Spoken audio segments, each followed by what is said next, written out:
우리는 그 이사야서 40장의 말씀을 보았고요. 그리고 가장 중요한 말씀, 우리가 많이 알고 있는 말씀이지만 31절의 말씀도 함께 보았습니다. 자, 날개치며, 독수리가 날개치며 오른다. 참 우리에게 희망이 되는, 이렇게 우리가 올라왔으면, 우리의 삶도 이렇게 독수리 날개치며 올라갔으면 하는 그런 마음들을 우리가 갖게 되죠. 실제로 1970년대에는요, 우리나라가 새마을운동을 시작하게 되었습니다. 새마을운동을 시작하면서 그때 주제가가 있었습니다. 그 주제가 여러분 기억하십니까?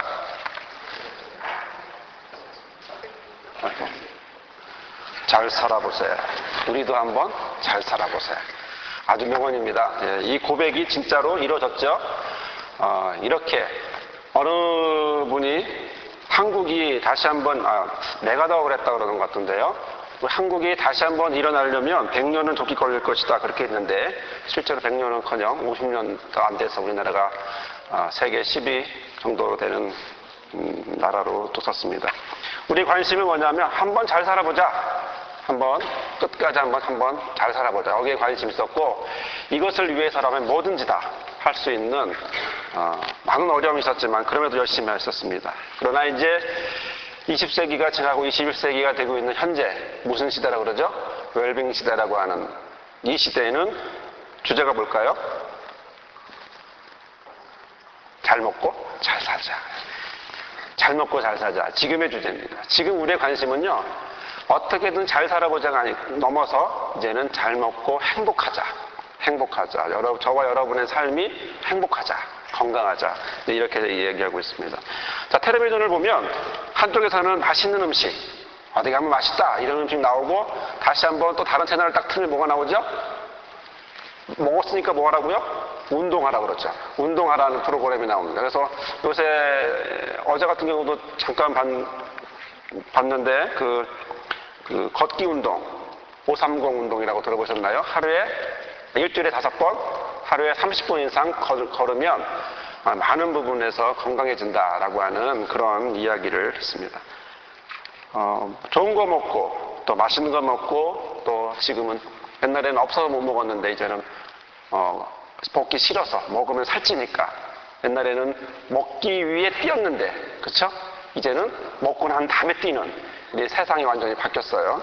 그런 세상을 우리가 살아가고 있습니다. 그러다 보니 우리 관심이 어디에 있냐면 건강에 있습니다. 건강하자.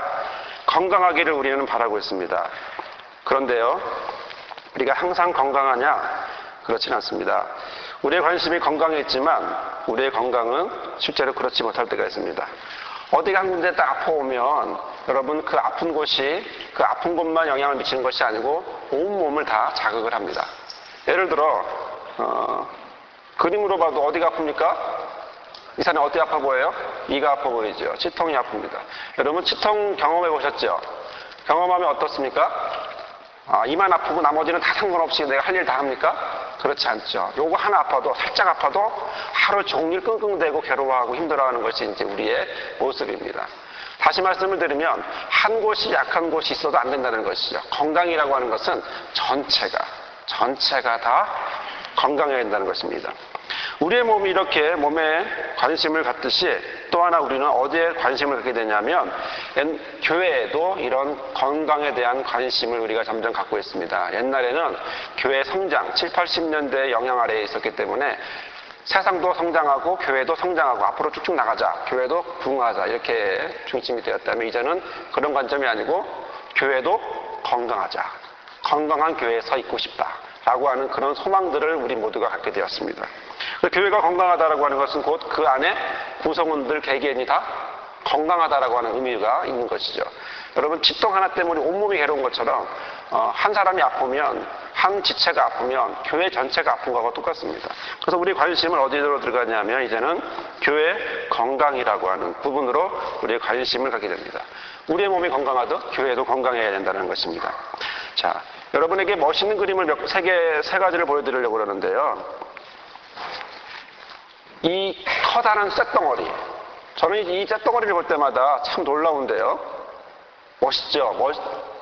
사람의 힘으로 사람의 머리를 이렇게 멋있는 것들을 만들었다고 하는 건 참 대단하다고 봅니다. 그래서 이 무거운 몇 톤씩 되는 이 쇳덩어리가 하늘로 뜬다라는 것, 이것은 대단한 겁니다. 아까도 말씀드렸지만 이 부분들이 하나하나들이 잘 움직여줘야 뜨는 것이지 맨 끝에 있는 프로펠러 이렇게 돌아가는 것만 잘 돌아간다고 이게 뜨는 건 아니에요. 이 몇 톤씩 되는 이 커다란 이것이 뜨려면 그 안에 있는 모든 것들이 다 균형을 이루고 조합이 되고 협동하고 유기적으로 잘 움직여야 한다는 것입니다. 헬리콥터 하나도 뜰 때 이렇게 중요하다는 것을 말씀을 드리는 것이죠. 그래서 우리 몸도 건강해야 되고 우리 교회도 건강해야 합니다. 근데요, 교회는 이 독수리를 비유한다면 두 가지가 있습니다. 독수리는 몇 개의 날개가 있습니까? 두 개의 날개가 있습니다. 이 두 개의 날개가 있어서 그 두 개의 날개를 통해서 하늘을 날아가고 있습니다. 두 개의 날개 중에 만약에 한쪽이 좀 짧다. 하늘을 제대로 날을까요? 빙글빙글 돌겠죠. 만약에 한 날개가 고장났다. 그러면 그 독수리가 하늘을 잘 나를 수 있을까요? 못 나를 것입니다. 하늘을 잘 나르기 위해서는, 독수리가 잘 날기 위해서는 방법은 딱 하나, 두 날개가 건강하고 길이도 똑같고 그런 모습을 가져야 한다는 것이죠. 그럼 교회를 이 두 날개로 비유를 한다면 과연 무엇이 있을까? 교회는요, 대그룹의 예배가 있습니다. 지금 예배드리고 있는 이 모습이 대그룹입니다. 많이 모여서 대예배 때, 수예배 때, 기도회 때 함께 모여서 같이 기도하고 찬양하고 하나님 앞에 나가는 이것이 이게 대그룹입니다. 또 하나가 있습니다. 무엇이 있을까요? 소그룹이라고 하는 셀이라고 하는, 여러분이 지금까지 교회를 생활하면서 구역 모임이라고 하는 것으로 많이 이제 도움을 받으셨는데 그 모임, 셀이라고 하는, 구역이라고 하는 이 부분, 바로 이 부분이 역동적으로 움직이기 시작하면 두 날개는 건강하게 올라갑니다.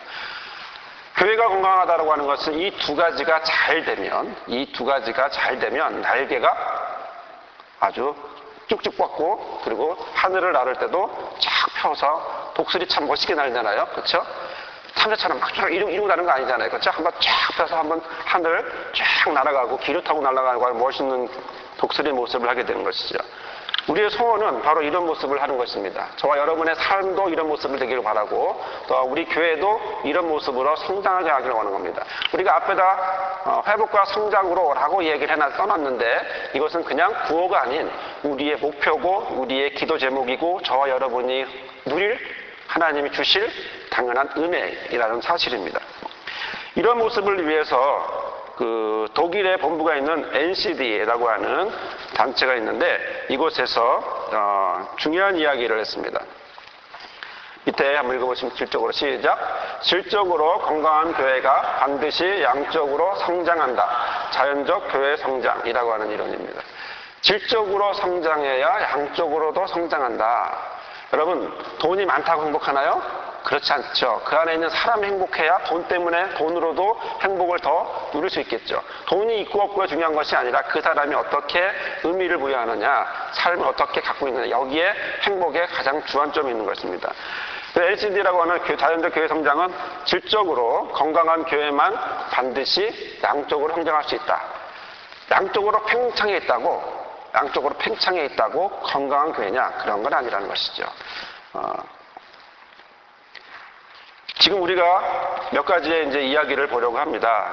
그것은 8가지의 이야기를 보려고 하는데 우리가 지금 이 시간에 보려고 하는 8가지는 우리 교회가 나아갈 방향을 보여주려는 것이고 또 하나는 우리 교회가 이런 모습으로 나아가기를 저와 여러분이 소망하며 기도하면서 나아가기를 원합니다. 우리는 지금 양적인 것을 이야기하고 있지 않고요. 질적인 부분을 이야기하려고 합니다.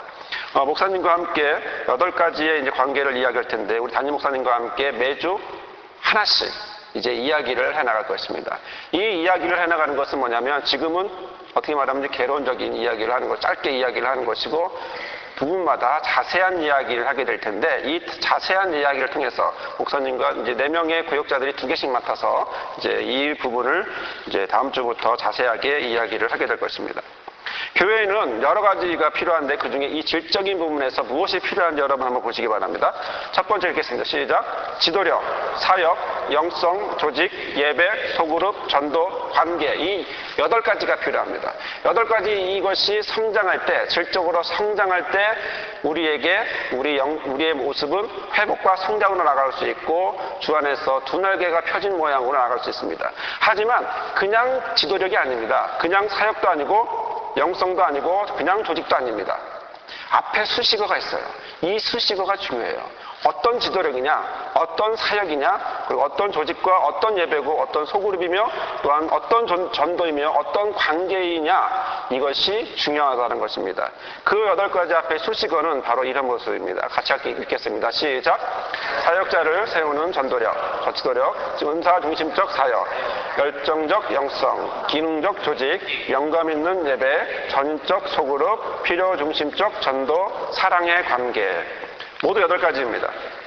NCD는 세계에 있는 57개국에 있는 10,000개가 넘는 교회를 설문조사해서 그 조사한 결과 과연 어떤 교회가 가장 건강하게 잘 성장하는가, 이거에 대한 조사를 하게 됐고, 그거에 대한 4,200만 가지의 자료를 규합해서 만들어낸 8가지의 종합적인 결론, 바로 이것이 바로 우리가 보고 있는 8가지, 바로 8가지 질적 성특징이라고 하는 부분을 보고 있는 것입니다. 자, 우리 교회가 이제 여러분에게 말씀드리고 싶은 8가지의 이야기는 바로 우리 교회가 이런 모습으로 갈 수 있도록 저와 여러분이 기도해야 합니다. 또 이런 모습이 부족한 것들이 있다면 더 만들어가고, 또 있다면 그러면 더 활성화할 수 있도록 만들어가는 것이 우리의 기도 제목입니다. 첫 번째 질적 특성인 사역자를 세우는 지도력에 대해서 잠깐 말씀을 드리겠습니다. 사역자를 세우는 지도력이라고 하는 것은 모든 평신도를 사역할 수 있는 사람으로 만드는 것입니다. 그러니까 지도자로 만드는 게 아니고 사역자로 만드는 겁니다. 주 안에서 헌신하는 그리스도의 자녀로 만드는 것입니다. 여기에는 유능한 지도력이 필요한 것이 아니라 사역자를 세울 줄 아는 것에 유의를 해야 됩니다. 우리는 유능한 지도자가 필요한 것이 아니라 각자 처소에 각 곳에다가 사람들을 심을 줄 알고 그들을 통해서 봉사하고 또 그로 인해서 행복을 느낄 수 있는 그런 모습의 성도들을 이끌어가기 위한 것이죠. 세상에서는 어떤 사람을 필요로 하냐면 유능한 지도자가 필요로 합니다. 유능한 지도자를 만들어서 그리고 그 사람이 우리를 이끌어가기 원합니다. 하지만 건강한 교회의 특징은 그것이 아니라 사역자를 세울 수 있는, 곳곳에서 헌신할 수 있는 사역자를 세울 수 있는 것이고, 또 이런 사역자들은 세상의 기준으로 본다면 좀 다른 모양을 갖고 있는데, 자신의 권한을 그냥 휘두르는 사람이 아니고 사람을 목양이라고 해서 세우시는 모습을 갖게 됩니다. 개개인이 하나님이 원하시는 사람이 될 수 있도록 도와주고, 또 그를 준비시켜주고, 돕고 격려시켜주고 훈련시키는 이런 과정을 갖게 되죠. 어떤 그리스도인들은 그들이 지도자들과 전혀 다른 길을 가고 있다고 하는 사실을 알게 됩니다. 왜? 바로 하나님이 원하시는 모양으로 가고 있다는 사실을 알기 때문에 그렇죠. 개개인에게 독특하게 하나님께서 부어주신 그 모습, 사역의 현장에서 봉사할 수 있도록 만들어준다고 하는 사실입니다. 두 번째 특징은 은사 중심적 사역입니다. 은사 중심적. 여러분에게 주어주신 하나님의 은사를 여러분 다 아십니까? 여러분 나는 어떤 은사를 갖고 있어? 다 아시나요? 대부분의 사람들이 이 은사를 잘 몰라요. 내가 어떤 은사를 갖고 있는지 잘 모르고 그냥 주어진 대로 어떤 모양대로 움직입니다. 그냥 여자니까 하고, 남자니까 이렇게 하고, 뭐 하니까 이런 모양을 갖고 있다는 것이죠. 하나님은 각자에게 달란트를 주셨어요. 각자에게. 이것을 도형으로 표현한다면 어떤 사람은 동그라미, 어떤 사람은 네모, 어떤 사람은 세모의 모양을 각자 다양한 모양으로 주셨어요. 그런데 그곳에 필요한 곳에, 예를 들어 차가 있다고 합시다. 차에 네모 모양의 바퀴가 있다면 그 차는 잘 달릴 수 있을까요? 그렇지 않다는 것입니다. 동그란 모양의 바퀴가 있어야 됩니다. 네모는 어디에 있을까요? 창문이나 다른 모양이어야겠죠? 또 세모는 어디에 있어야 될까요? 별로 필요 없을까요? 핸들이라든가 여러 가지 모양의, 그 다음에 비상등 있죠. 세모 모양이잖아요. 이런 각 곳에 필요한 모양들이 있습니다. 그러니까 자기가 무슨 은사를 갖고 있는지 알고 그 은사에 따라 움직여주고, 그 다음에 그걸 헌신하는. 자, 그런데 은사를 따라 움직이게 되면 하나님이 주신 달란트대로 움직이게 되면 아주 놀라운 사실이 있는데, 그거는 내가 일하는 것이 아니라는 사실입니다. 은사 중심으로 하면 하나님이 주신 걸 갖고 사용하기 때문에 누가 하시는 거예요? 성령께서 저와 여러분을 사용하시게 된다라고 하는 그런 모습을 갖게 되는 것이죠.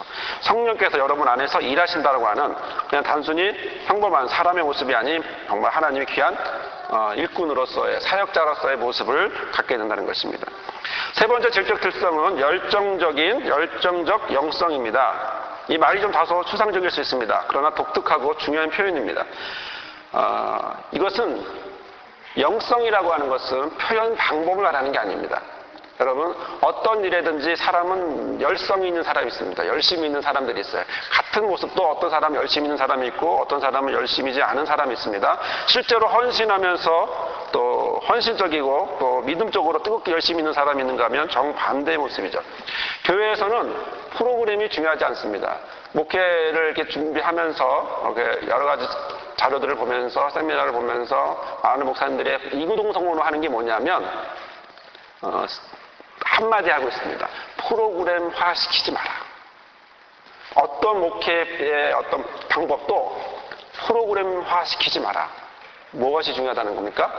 목회 철학, 목회 마인드고 그 다음에 이것이 왜 중요한지 그 중심의 열정을 가지고 보라고 하는 그런 이야기를 많이 합니다. 제자훈련도 사랑의 교회 제자훈련을 가서 보아도 거기서 중점을 하는 건 뭐냐면 이 마인드, 목회자의 마인드를 많이 강조합니다.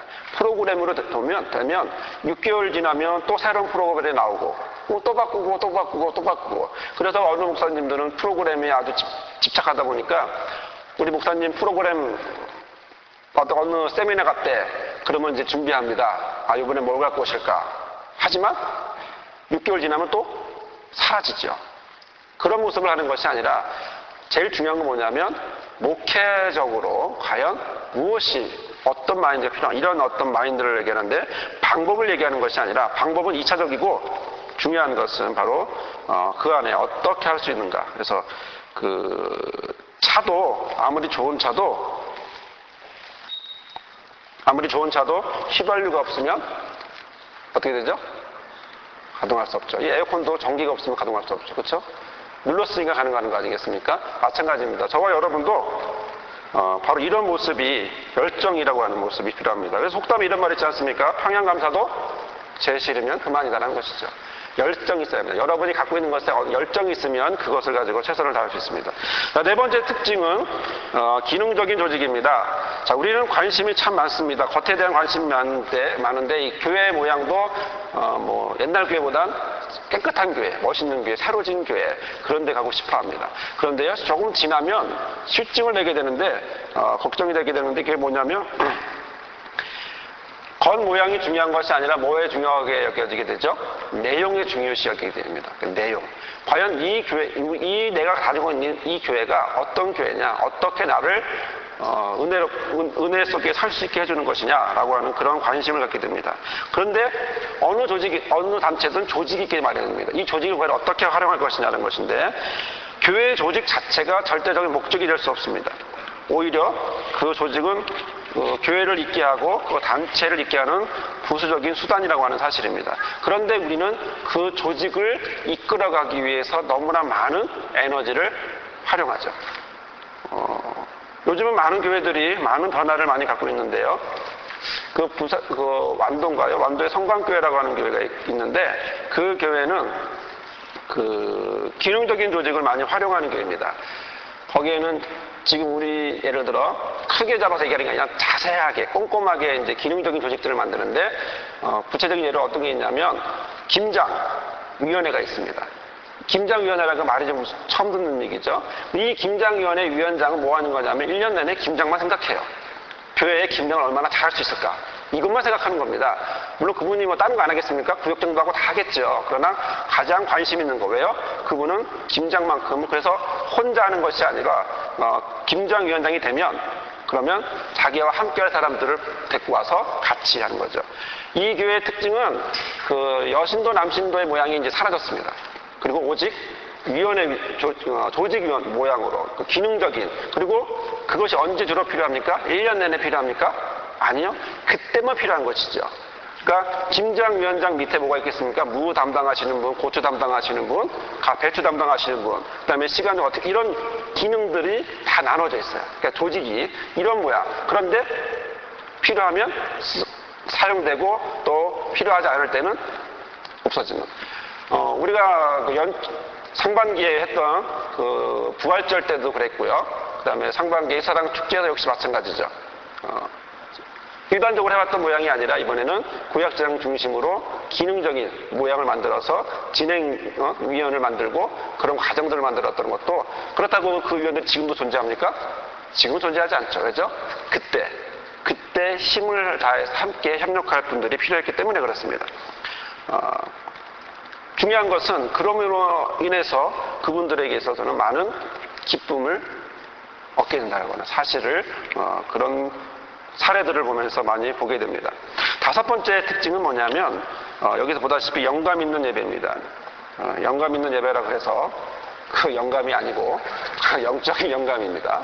영적 감흥이 있는 바로 그런 영감입니다. 이 영적 감흥이 있는 이 예배를 하기 위해서는 무엇이 필요하냐면 옛날에는 그 어떤 이 예배가 열린 예배냐 닫힌 예배냐 뭐 이상한 얘기까지 다 나왔었어요. 뭐 언어적으로 하는 거냐 세상적으로 하는 거냐 뭐 영적인 언어를 사용하느냐 내지는 뭐 이것이 과연 의식이 필요하냐 의식이 중요하지 않냐 여러 가지 모양으로 막 얘기하는데 중요한 초점은 뭐냐면 이 교회가 하고 있는 예배 스타일이 제일 좋아 이런 것도 아닙니다. 중요한 건 뭐냐면 그 안에 성령이 역사하시느냐 그리고 그 성령의 에너지를 내가 받고 있느냐 바로 그것이 중요합니다.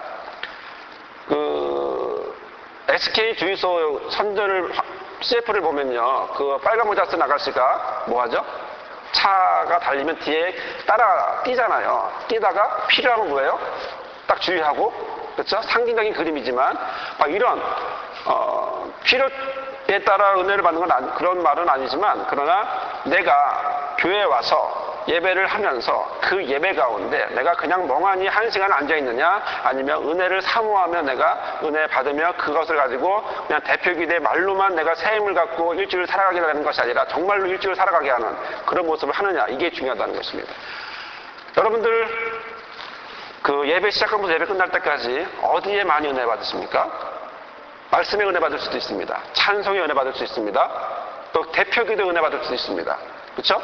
그리고 또 어디에 은혜 받을 수 있나요? 우리가 지금 주님 다시 오실 때까지 찬양하는데 주님 다시 오실 때까지 찬양 은혜 받을 수 있습니다. 사도신경에 은혜 받을 수도 있어요. 저는요 개인적으로 언젠가 한번 사도신경을 암송하다가 아주 굉장히 그렇구나 내가 왜 물론 항상 암송하는 거지만 왜 이걸 내가 또 잊고 있었을까라고 하는 그렇구나 내가 이 부분을 다시 점검해야 이런 경험이 있습니다. 예배의 전체 모든 요소는 다 중요합니다. 그 얘기는 무슨 얘기냐면 예배를 통해서 여러분이 에너지를 공급받아야 돼요. 그리고 그 힘을 갖고 정말로 기도대로 나가서 세상 속에 가서 그리스도인으로 살아갈 수 있어야 합니다. 교회에서만 그냥 앉아있다가 가는 교인이 아닌 정말 힘을 얻고 나가는 그런 교인이 되기를 바라기 때문에 우리 예배는 영적 예배로 저 여러분이 기도하고 준비해야 합니다. 여섯 번째 질적 특성은 전인적 소그룹입니다. 여러분 우리 교회가 구역 모임으로 지금까지 진행되어 왔습니다. 많은 부분에서 구역 모임을 통해서 많이 은혜도 받았고 세임도 얻었습니다. 그런데 좀 더 나은 시대에 따라 좀 더 나은 모양으로 우리가 만들어가기 위해서 만든 것이 바로 셀이라고 하는 모양으로 되겠습니다. 구역 예배가 외국으로 가서 다시 한번 갔다가 오면서 우리나라의 셀로 소개가 되면서 또한 우리 이 모양이 전인적 치유로 활용되는 모양으로 우리 바뀌어지게 되었습니다. 이 셀 모양은요 아까도 말씀드렸지만 그 독수리가 두 날개를 펴고 날아가듯이 바로 그 중에 가장 중요한 날개입니다. 바로 이 모습은 우리 모두가 거기서 은혜를 대그룹에서 은혜 받고 또 소그룹에서 나누면서 은혜 받고 하는 새 힘을 얻고 하나님 주시는 에너지를 공급받고 성령 충만함을 얻고 나가는 모습이죠. 어느 목사님이 세계에서 가장 큰 교회 어느 교회죠? 여의도 순복음교회 목사를 보면서 그 교회는 50만 명이래. 그렇게 얘기했습니다. 그 교회는 너무 사람을 많으니까 그 사람들끼리 교인들끼리 굉장히 낯설겠어. 어떻게 사람들끼리 50만 명이 왔다가 지나가면 뭐 제적이 50만이라도 뭐 출석이 20만 명이 왔다가 지나가도 어떻게 알겠어? 라고 말하는데 그때 그 이야기를 들은 한 목사님이, 그게 목사님이 이렇게 얘기합니다. 우리 교회는 낯설지 않습니다.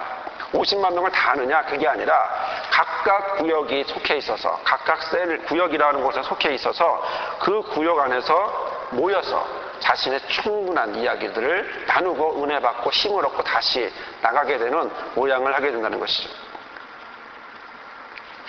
대그룹으로 우리가 은혜 받고 소그룹으로 또 은혜를 나누면서 함께하는 모습을 하게 되죠. 여러분, 소그룹 하면서 절대적으로 해야 될 것 중에 하나가 뭐냐면, 사랑의 교회 가서 배운 것 중에 하나가 뭐냐면, 제자훈련을 가서 배웠는데, 그거는 이번 주 목사님 설교에 어떤 은혜 받았어? 이거 꼭 물어보셔야 합니다.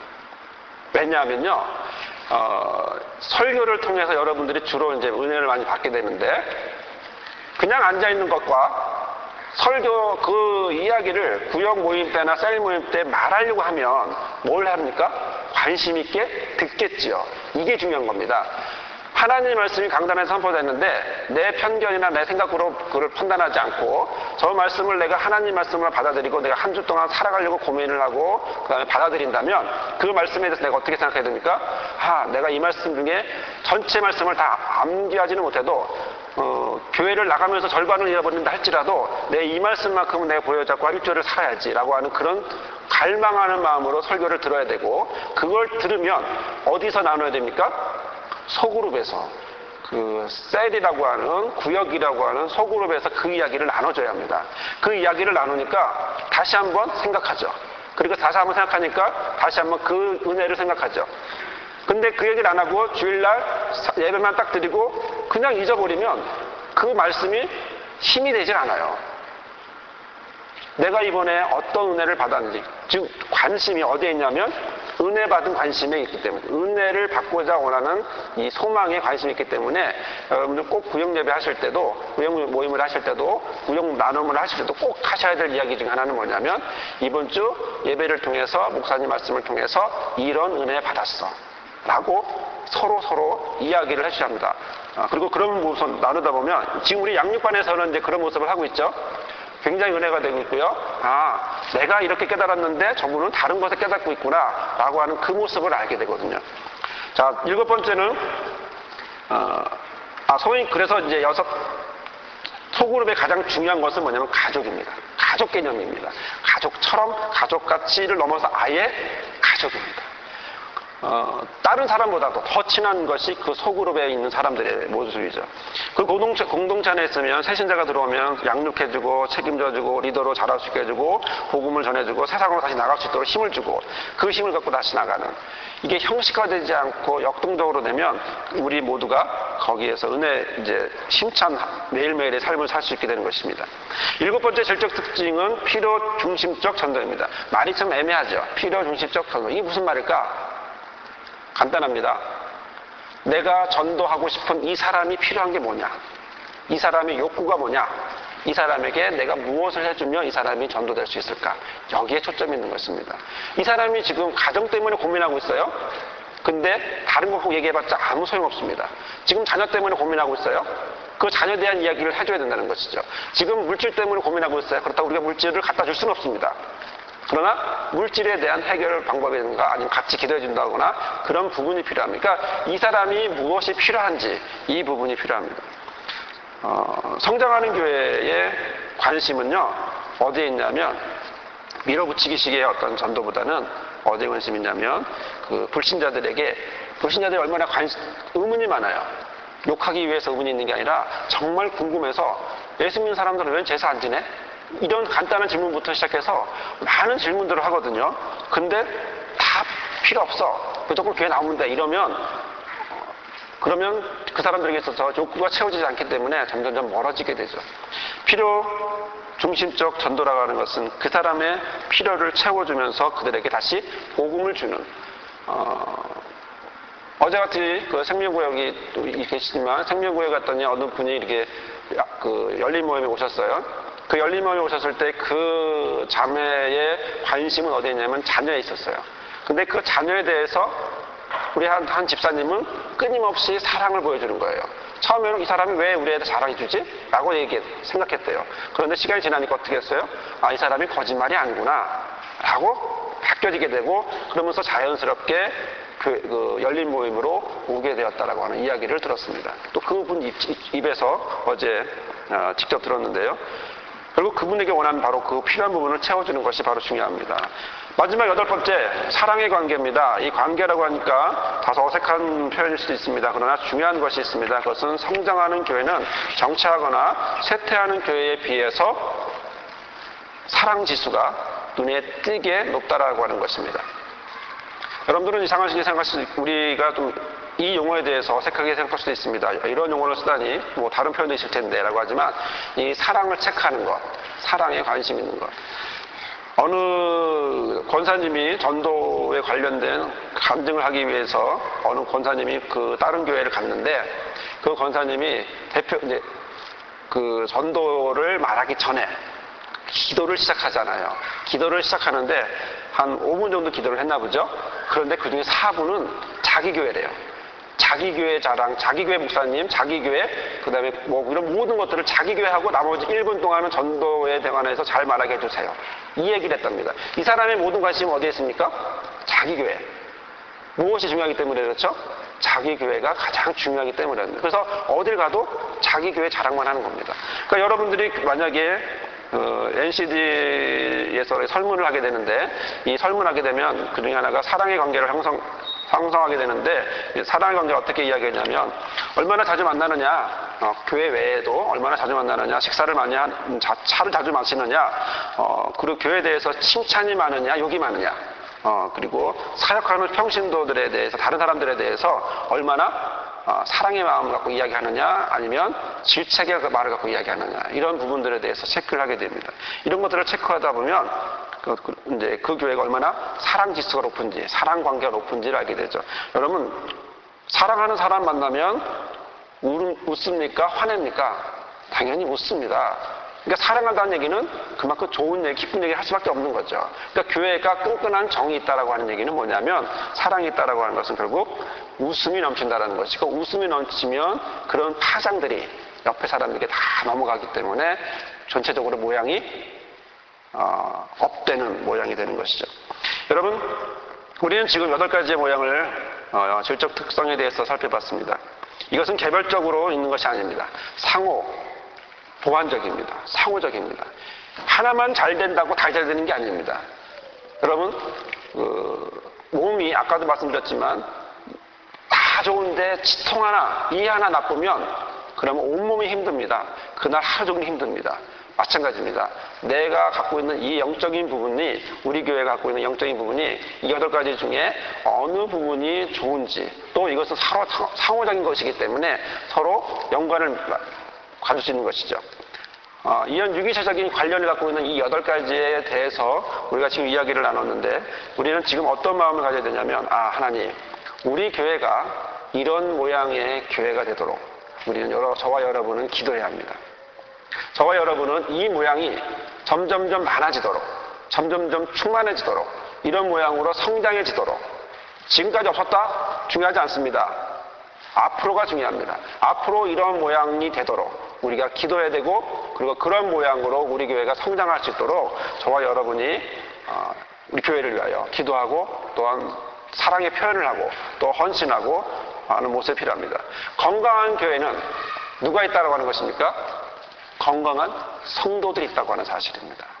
바로 여러분이 각자가 건강해지면 바로 그 모습은 교회가 건강해지는 것이고 이 건강한 교회는 다시 여러분에게 새로운 힘으로 다시 새로운 은혜로 새로운 삶을 살아갈 때에 새로운 활력과 그런 성령 충만한 은혜로 여러분들을 다시 힘을 줄 것입니다. 여러분에게 폐차의 모습이 아닌 정말 에너지가 휘발유가 꽉 찬 충만한 그런 모습으로 살아갈 줄 믿습니다. 여러분 기도합시다. 이 시간을 함께 기도합시다. 하나님 이 모양이 우리 안에 있게 해달라고 기도하십시다.